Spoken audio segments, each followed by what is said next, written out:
We are in a battle for the soul of America. This is a fraud on the American public.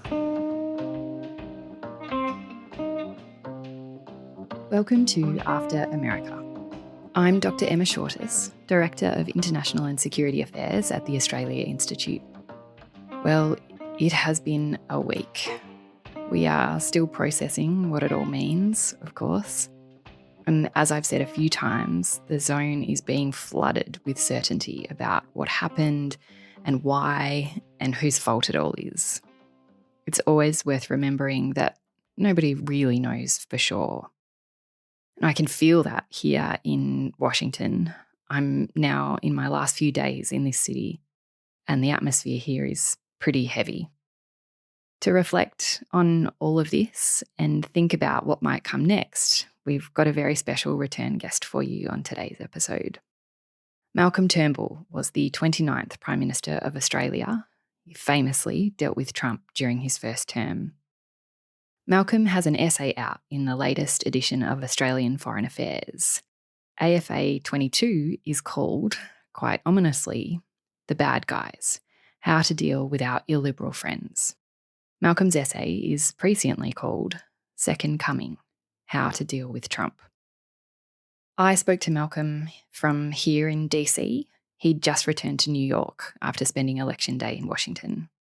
I spoke to Malcolm about his essay, his reflections on Australia's relationship with the United States, and what a second Trump administration might look like. Here he is now. Malcolm, thank you so much for joining us on After America. Happy to be with you, Emma. So, Malcolm, we have to start at the obvious point. The king has returned. What do you make of Trump's victory, given that he and Republicans have likely got Congress, or at least for sure the Senate, the executive and the court? But what do you think we can expect? Well, it's a sweeping victory.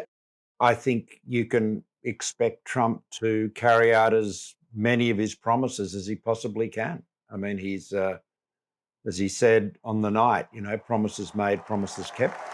This is a magnificent victory for the American people that will allow us to make America great again. I will govern by a simple motto: promises made, promises kept. We're going to keep our promises. Nothing will stop me from keeping my word to you, the people. We will make America safe, strong, prosperous, powerful, and free again. And I'm asking every citizen all across our land to join me in this noble and righteous endeavor. That's what it is.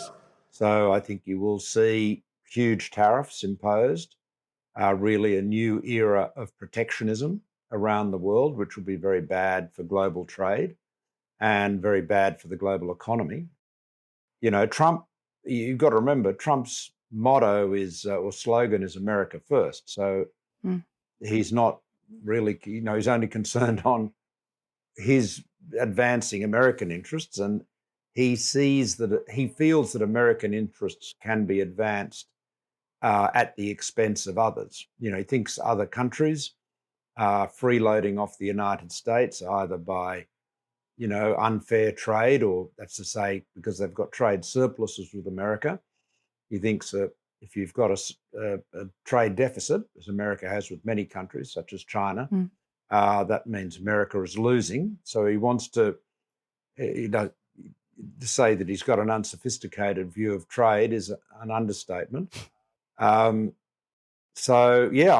just the beginning. Obviously, he'll pull out of the Paris Climate Treaty, which is bad for the environment. And if you take global warming seriously, which he does not, but you and I do, and millions, if not billions of others do too, that's bad news for that agenda. I could go on, but I mean, it's difficult to see a lot of silver linings in this, certainly from Australia's point of view anyway. And this is whether you're on the left or the right, okay? I mean, I'm just, you take the point about trade. I mean, we are an open economy. We believe in free trade. We benefit from free trade. Australia has historically been ready to sign up to pretty much any free trade agreement. anything that reduces open markets around the world, because Trump's tariffs will be met by retaliatory tariffs. Anything that, for example, slows economic growth in China, which is one of our biggest customers for our exports, is going to be bad for us economically. Now, obviously people in power are going to be reluctant to say things like that, but that's the truth. And that's why nothing I've said to you is at odds with anything pretty much any economist has said. No, absolutely. There's a real consensus there. Before we get into the Trump administration's potential foreign policy in a little bit more detail, I just wanted to ask you about the campaign itself, because of course, in the immediate aftermath, there's a lot of finger pointing, there's a lot of certainty about, whose fault this is. I wanted to ask you if you think Donald Trump won this election or Kamala Harris lost it. Well, both. Both are true. I think, you got to give Trump credit. It's the most extraordinary comeback, political comeback ever, really. And the fact that he could be re-elected president with a, popular and an electoral college majority after having, sooled the mob on to storm the Capitol in 2021, and after his, convictions for fraud and in New York and all the other allegations against him and prosecutions and other scandals, and just the stuff he says. I mean, at a Trump rally, Trump says things that you would, for any other politician, would literally be a terminal event. So he's I've never seen anyone like him, to be honest, and politically, and this sort of Teflon ability that he's got is remarkable. But look, put all that aside, looking at a bit of blame, well, clearly, I think there are two things that the Biden administration did which were incredibly damaging. The first thing was that when Biden was elected, he revoked a number of Trump's measures which had limited the ability of people to enter the United States through the southern border. There is some, for reasons I don't understand, the left in America and in a number of other countries seems to think that a strong border security is a nasty right-wing attitude. And, it really isn't. I mean, it is just, the Labor Party's worked that out in Australia, thankfully for them, and possibly for our country. But, having a strong border security policy is no different to having a lock on your front door. Whether your immigration policy is generous or humanitarian will depend on how many people you admit as, refugees and etc. But unless you have a border that enables you to prevent unauthorized arrivals, unless you're able to say nobody gets into this country unless, we've decided to admit them with a visa, all you're going to do is fuel up right-wing populism. And, we've seen that. I mean, how often does the left have to see that before the penny drops? Look at the AfD in Germany. Merkel basically charged that movement with rocket fuel when she let 1 million refugees walk in 2015-16. That's what drove Brexit. You look at it, right around the world, it is fundamental. So I think the Dems made a massive mistake in not maintaining the strongest possible border protection. And of course, you can couple that with a very generous humanitarian program. And that was probably the single biggest problem that Kamala Harris had to face, that apart from inflation. And of course, as you know, the causes of inflation are numerous. The government always gets blamed for it, but the government can't always, turn it up or down, right? It's hard. It's hard to manage. So the border they could have done something about, and they didn't, and that hurt them terribly. The other one, clearly, Emma, Biden should not have tried to run again. Mm. It was just an act of terrible selfishness on his part. And, and it was also a bit, well, it was a breach of faith, really. I mean, because when he got elected, remember he talked about being a bridge to a next generation, transitional president. I mean, what did that mean other than I'm just going to do one term? And, the fact that the Democratic Party could only with great difficulty managed to get him to step down at the 11th hour, and only after that catastrophic debate, meant that they didn't have time to have a proper or any sort of primary. I mean, people might disagree about that, but they certainly had very little time. And so Harris got, her nomination was a coronation. And, that brought, she may not have been the best candidate that would have emerged in a primary.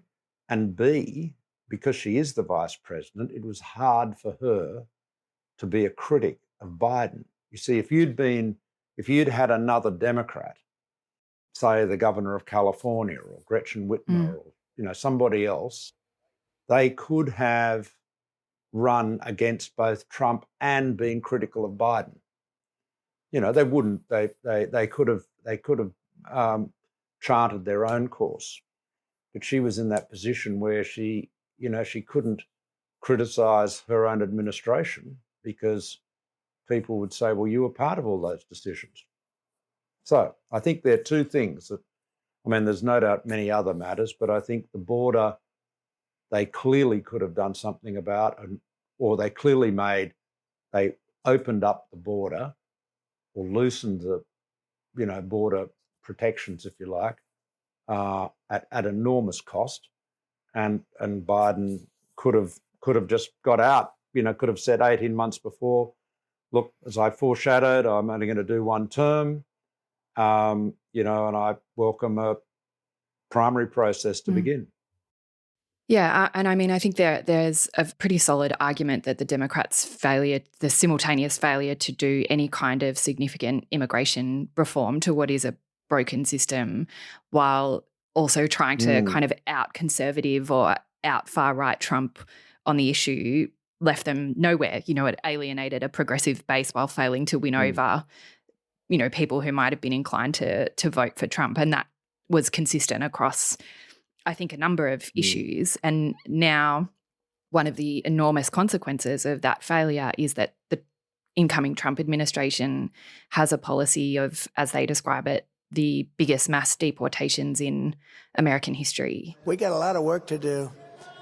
They're poisoning the blood of our country. That's what they've done. They poison mental institutions and prisons all over the world, not just in South America, not just the 3 or 4 countries that we think about, but all over the world. They're coming into our country from Africa, from Asia, all over the world. They're pouring into our country. He opened the borders. Nobody's ever seen anything like. And we have to get a lot of these people out, and we have to get them out fast because they're going to destroy our country. We are going to start the largest mass deportation in the history of our country because we have no choice. It's not sustainable. And we are going to start with violent criminals, and we're going to start then with criminals. And our local police is going to work with us because they know everything about the people. They know their names. They know everything about them. They know their middle name. They know their numbers. And as you know, what do you think that policy, if we can call it that, will do to the United States? Well, if you can't, but if you were to be able to, snap your fingers and instantaneously deport 11 million, immigrants who don't have valid, residency here, which apparently that is the number.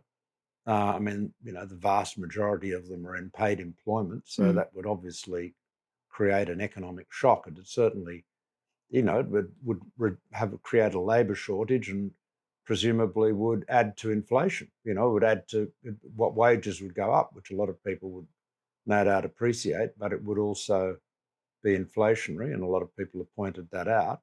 Obviously, enormous hardship, but it is, This is the problem. I mean, you've really, I I, I, I can't say this more emphatically. I honestly think that a strong border, and you don't have to be anti-foreigner or anti-immigrant or anti-refugee. You've got to be in that position where you can say to the public, every person that is in this country at the moment is here because your government gave them a visa or, permit of some kind to be here. And if there's the sense that the border is porous, it really is it's seen by, many people, most people, as a failure of government. So I think that's something they've got to get their head around. The Democrats, and I assume they will after this loss. I mean, look at the huge swings against the Democrats in those overwhelmingly Hispanic communities in the Sunbelt. I mean, this is telling you something. And the Republican administrations in the southern part of the United States, particularly Texas, got into this business of busing and flying, asylum seekers to other parts of the United States. So they sort of basically brought the problem, the issue, home to people in other parts of the United States.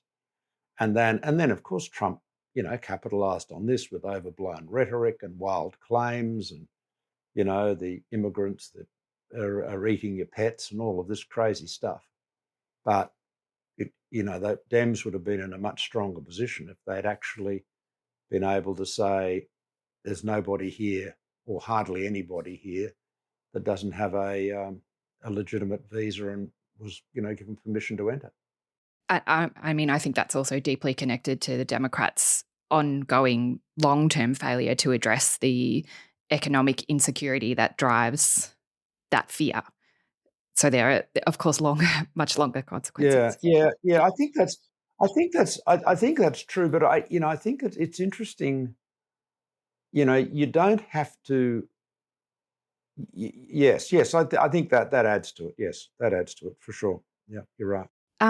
This policy of mass deportations is often one of the things that leads people to describe Trump as an isolationist and also to point to his anti-war rhetoric. He's often described as the anti-war candidate.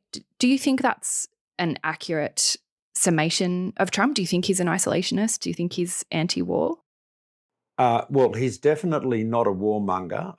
He's not a peacenik, but he is absolutely not a warmonger. And he has been scathingly critical in the past of America's forever wars. So say of the old Republican Party's wars in the Middle East. He says, the Americans, wasted well over $1 trillion on those wars. And, really, what did we get? Very arguably, the situation is worse than it was before America intervened. This is not a view limited to Trump, by the way, as you know. Phil Gordon, who is Kamala Harris's national security advisor, wrote a few years ago a very good book called Losing the Long Game, which is a history of America's interventions in the Middle East. And, almost all uniformly catastrophic or, unproductive, disastrous, pick your adjective. So he does not believe that America should be imposing its values on the rest of the world. And he certainly has nothing but scorn for the idea of nation building. So he's really quite at the polar opposite of neocons, in the Bush-Cheney era. In terms of, is he an isolationist? Yeah, I think he's on the spectrum of, isolationism, globalism. He's definitely more on the, nativism, isolationist end of that spectrum. His slogan is America first, America first. That's what it's all about. So yes, I think he's very skeptical of alliances. according to Bolton, John Bolton, who was his national security advisor, he wanted to pull out of NATO, and he, rattled allies and close friends, particularly the Europeans, but also the Japanese and the South Koreans. And he admires and wants to be friends with dictators. So he's very fond of Vladimir Putin and professes to be great friends with Kim Jong-un. Is a professed great admirer of Xi Jinping. So they're it's mind-blowing, isn't it, really? It's kind of the reverse of what you expect from the America we've kind of grown up with. I will get it solved in rapid order, and it will take me no longer than one day. I know exactly what to say to each of them. I got along very well with them.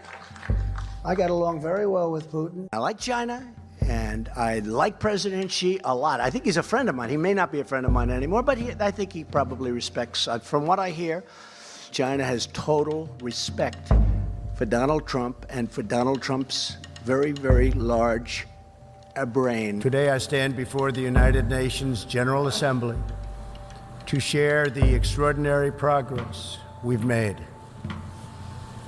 In less than 2 years, my administration has accomplished more than almost any administration in the history of our country. America's so true.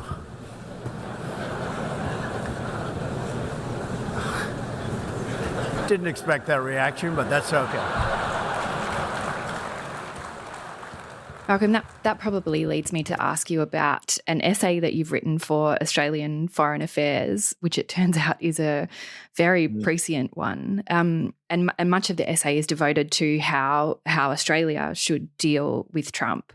And you wrote that 2 big mistakes were made in 2016 when he was first elected. The first being that the assumption that Trump would be institutionalized by being in the White House, that he'd be kind of moderated by being in government. And the second was that the only way to deal with him is to suck up to him, to ingratiate yourself with him. And you argue in this essay that that second mistake is one that will be repeated. Do you think that's happening already? Well, it's probably a bit early to say. I mean, there have been lots of very, flattering, saccharine-laden congratulations, but I mean, that's kind of to be expected. But, look, a lot of people, a lot of leaders are just yearning for a pat on the head from the American president. And their KPI is, being warmly received in Washington. And, you've got to recognize, I mean, if you're a leader, as I make the point in that essay, you've got to recognize if you're a leader that Trump is a bully. He's highly transactional. The only thing he respects is strength. If you stand up to him, you may incur his displeasure, but you will win his respect. And, you can lavish him with flattery and suckiness and get nothing. And the good example is Boris Johnson, who was all over him like a cheap suit. And after the Brexit referendum, was promising that, that Britain would get this fabulous trade deal with the United States. What did it get? Nothing. So, I mean, because Trump's not going to act against what he sees as his own self-interest. He is not an altruist. Okay, so that's very important. Now, from Australia's point of view, and you and I have talked about this before, but one of the problems we have is that because, in large part, because of the AUKUS deal arrangements, we are actually much more dependent on the United States than we were before. We always have been pretty dependent on them from a strategic point of view, but we're now much more dependent on them, right at the point when they are becoming less dependable, in the sense of, much more keenly focused on what is solely and wholly their interest. So, yeah, we have no aid. We have less leverage than we had before. Let's put it that way. So it's a difficult time. So I think the AUKUS Pillar 1 will be seen as being a huge mistake. I mean, as a deal, the only real clear beneficiary would be the British shipbuilding industry.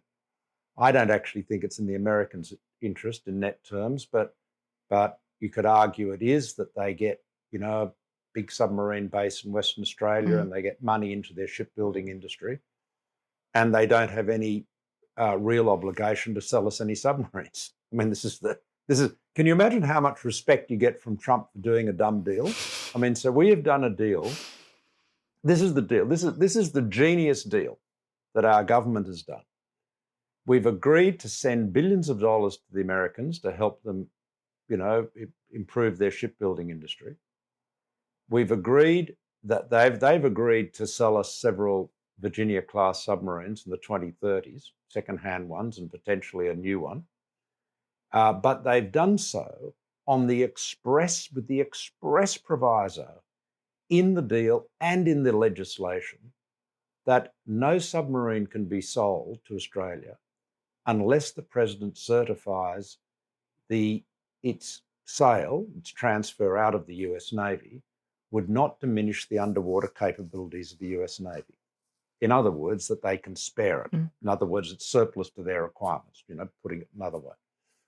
They're already 17 Virginia-class submarines short of what they believe they need. They already cannot maintain their submarines at a sufficient rate at the rate they need to keep the ones they've got left, the ones they have, in service at the appropriate levels.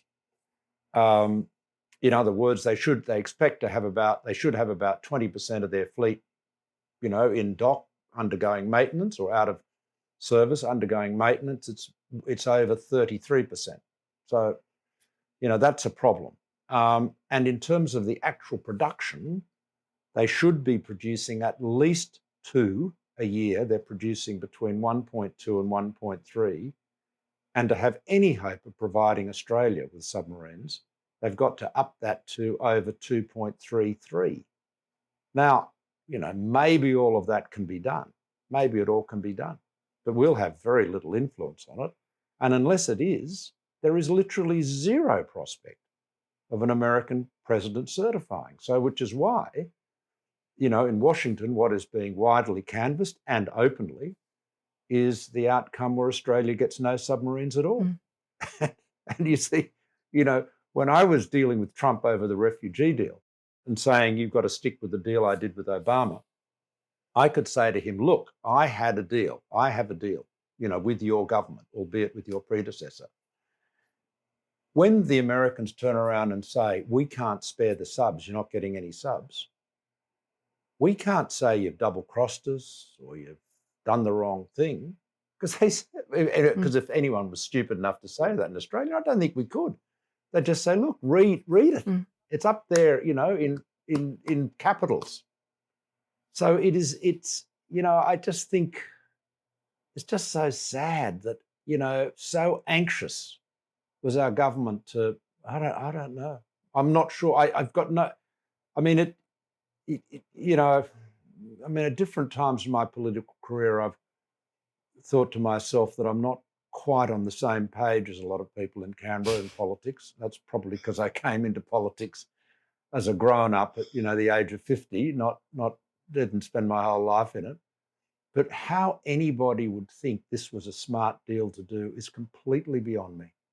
It really is. And if we do in fact get some submarines from the Americans, well, I'm not saying it's impossible, but boy, you've got all of the cards are stacked against you.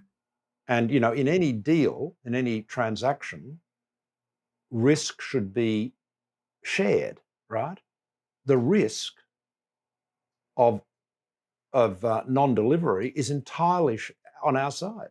I mean, we can't control the development of the US submarine base. We can't influence the views of the President or the Congress on the Navy's requirements.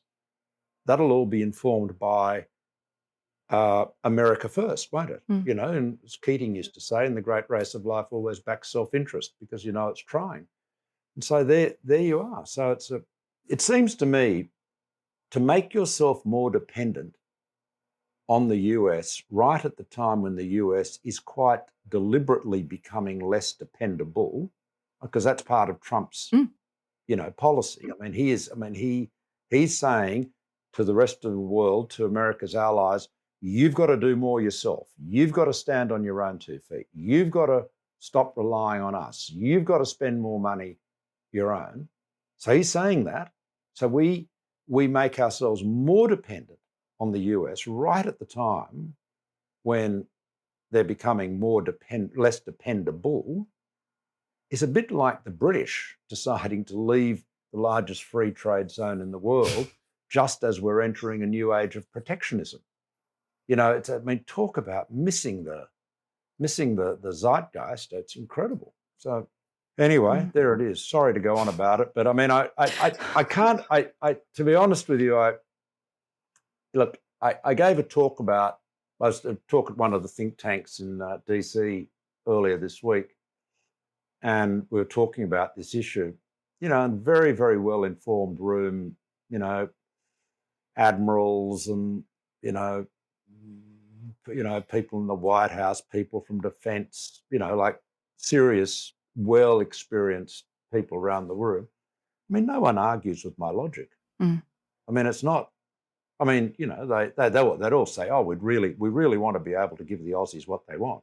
Of course they do, but only if they, if they can, right? If they think it fits in with their requirements, and so it's Anyway, what can I say? I've said enough. Yeah. It's a shocker. It is a total shocker, and given that it is such a dumb deal, and exactly what the point you've made about our dependency on the United States as it's becoming less dependable. Where do you think there is room for leverage or agency for Australia to begin kind of clawing our way out of this situation? Because we do often underestimate our power and our ability to do that. Look, I think with the AUKUS Pillar 1 submarine deal is one that really needs to be reviewed in a very, very hard-headed way. Firstly, we've got to grapple with the very high likelihood that we won't get any Virginia-class submarines. And as you know, the second part of the deal is to build a new class of submarine and SSN with the British, and the first one of which would be built for Australia in the early 2040s. Well, these things, submarine projects generally, and the British ones in particular, have traditionally run very late. So God knows when that will be available.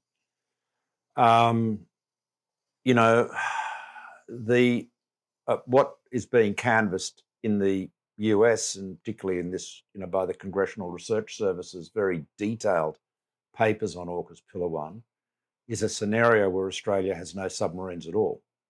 We provide a base, we spend money on other things, and the Americans basically provide, the submarine protection that otherwise our Navy would have done.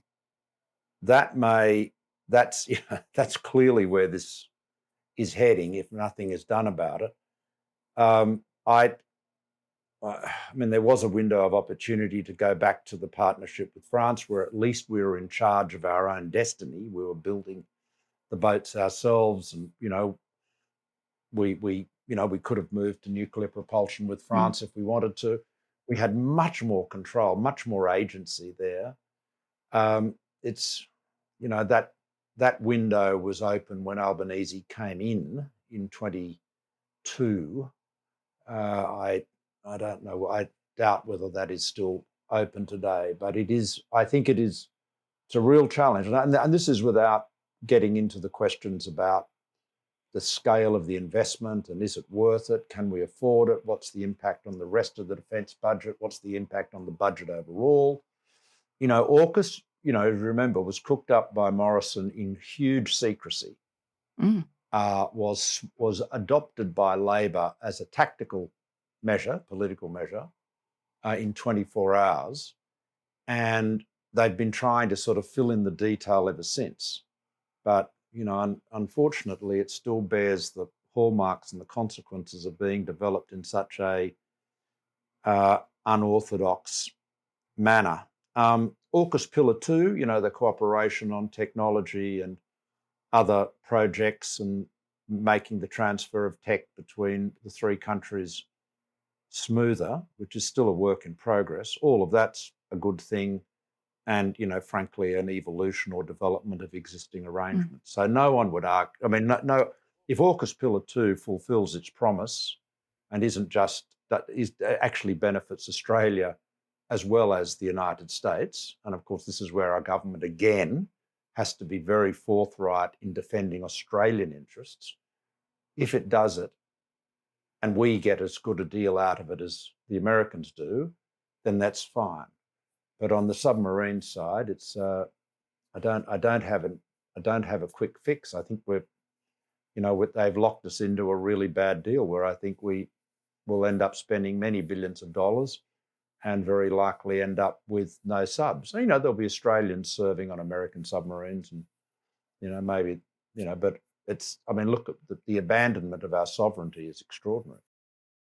But, we've got shared values. We talk about our shared values. You can just see the values we share with Donald Trump. What are they? This is the thing. So this is the problem. We've got to get our head around